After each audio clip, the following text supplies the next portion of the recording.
Sir Liam Fox, former Defence Secretary. I think this is your third Sunday in a row, so thank you very much. We're spent a lot of time together. I appreciate you coming in. But look, this betting scandal, Michael Gove, as John mentioned there, he said this adds to the sense that there's one rule for people in the Conservative Party and one rule for everyone else. Do you agree with that? Well, first of all, put this in perspective, right? At least one of those involved was in the police. So we're not saying it's a scandal involving the police. So here we're talking about... well, hold on, it's 4 people... Well, 4, and at least one was in the police. We don't know if any civil servants or anyone were involved. So you're extrapolating... You're extrapolating from a very small amount of information. And you're saying this reflects on the Tory party. Now, without rubbing salt in the wound, 2 of your senior colleagues were involved having an enforced leave of absence in the Partygate scandal. We didn't say that smeared the whole of the Sky News organisation. Individuals have to take responsibility for their own actions. And I completely deprecate what has happened here. First of all, I think it's stupid, it's venal, and how could anyone think it was ethical? We don't know how many were involved, we don't know how many were Conservatives, how many were police, how many were anything else. So I think it is very dangerous to have this politics by association or innuendo, which I'm afraid, I think John went too far on there. We have to wait and see what happens. Individuals must be responsible for their own behaviour. If they have behaved illegally or wrongly, then let them take the consequences. But let's not have this blown out to something more than it was, any more than your colleagues was blown out to involve the whole of Sky. I'm really interested that you think it's been blown out, because the Prime Minister himself said he was very angry about it. And just to of course he's remind angry. people, he's angry, as am I. The police officer, that's a separate thing. The Conservative Chief Data Officer, the Director of Campaign, his wife who's a candidate, the Prime Minister's private parliamentary secretary. Well, in the middle of an election campaign? No, you just said that. Is it a different thing? No, it's not. Whether the individuals were in the police, whether they turn out to be civil servants, whether they turn out to be in the party, they all have to face the same consequences. For this to be turned into some sort of campaign that says you can extrapolate into the whole Conservative Party, I'm afraid that is actually wrong. And I also think it's poor journalism. It is cutting through with the public, whatever you say. So it sounds like you really don't understand why that's happening. No. It's very clear if you keep on saying it, they will have cut through. But what I'm saying is that you have to be... So in the last few weeks, we've been having this conversation. You've been viewing the election from London. I've been viewing it from on the ground.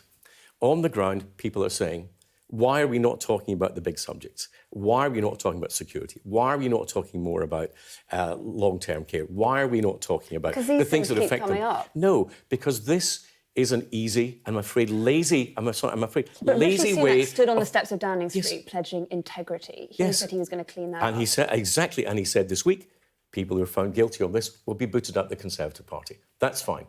Have you heard that from the police? Have you heard that from anywhere else? No. Did Sky boot out its senior representatives? No, they didn't. So let's keep a sense of perspective on this. And when you're on the doorstep, what is becoming very clear to me since we had our first conversation a couple of weeks ago is that people are switching off. We discussed that the first week. And they're saying, why is the political discussion not about the things that we care about? They are not... The most important issue to people in this country is not whether half a dozen people wrongly put a bet, and in my view, unethically put a bet on an election, but what is actually happening to our country. We're facing a crisis in security in Europe. Has that been discussed in this election? Have we talked about the long-term implications of the borrowing we had in the pandemic? Very little on that. We need to get to focus on what matters to voters. Otherwise, voters are not going to come out and vote. OK, I do want to talk about some policy issues. It is 8 years today since people voted for Brexit. You're obviously a Brexiteer. Why is it then that you say that you guys want to talk about policy, but actually you haven't really been talking about Brexit at all? Is that because you think it hasn't benefited people in the way you wanted it to? No, I think it's happened. It's happened. I was a constitutional leaver. I wanted to leave the European Union, as many people did who voted for Brexit, because I wanted Parliament and our courts to be the final arbiters of the laws in our country. And of course, once we left the European Union, we achieved that. In some of the other areas, as you know, I was Trade Secretary.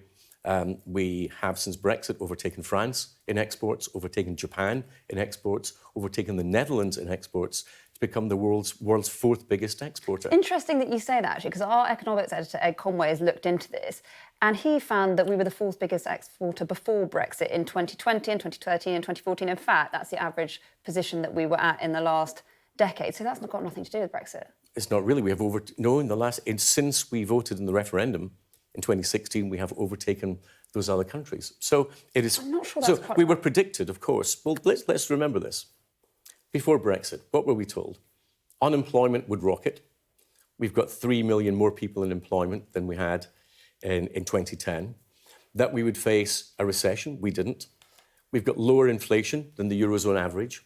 We've got much lower unemployment than the Eurozone average. Would contest so, well, our unemployment rate is what, 4%? France is 7.8%. That's incontestable.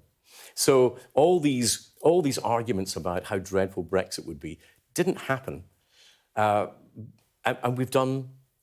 So you in terms of making our own laws, which for me was what it was all about. Yeah, we did that at 1 minute past Brexit. Of course, there's been a long-standing left-wing campaign to say to people in the Red Wall particularly, oh, Brexit's been a disaster, therefore it was wrong for you to vote Conservative. But Brexit has not been a disaster. OK, let's talk about Rwanda, because James Cleverly this morning said that you've got flights up and going to Rwanda. I just want to confirm what he meant. Is he talking about those two people that voluntarily went? Well, we need to get more flights going. Rwanda is a big issue. It's quite a big issue on the doorstep. My view on that is that the importance of the issue is that we must break the financial model of the people smugglers. People smugglers are no better than slavers were in the 17th century. And therefore, we need to find a way for them not to be able to make money. Other countries in Europe are now looking at the British model. Is there a third country we can send people to? I think the debate, however, needs to go further. We need to be looking not just at the symptoms of migration, but the causes of migration. But you've been saying that for the last, 15 years. No, I've been saying that we need to look at, for example, the global trading system. If we make it more difficult for poor countries to trade their way out of poverty by us being more protectionist, then we will have more migration. That's happened in the United States, it's happened in the European Union. The Conservative Party haven't set out what they... Rashid, just on the small boats issue, he's talked about stopping the boats. We've got more than 12,000 people, a record number coming in. Well, that goes back to my first point about the economic model of people smugglers. That has to stop. The idea that you can claim asylum in the UK coming from France. Why would people voting trust the Conservatives to do that if that's what they want? Well, because we're the only ones putting forward the alternative policy, which is to have people processed in a third country, not in the United Kingdom. OK, that's all we've got time for, but thanks so much for coming in again, Liam Fox. We always appreciate you coming in on a Sunday evening.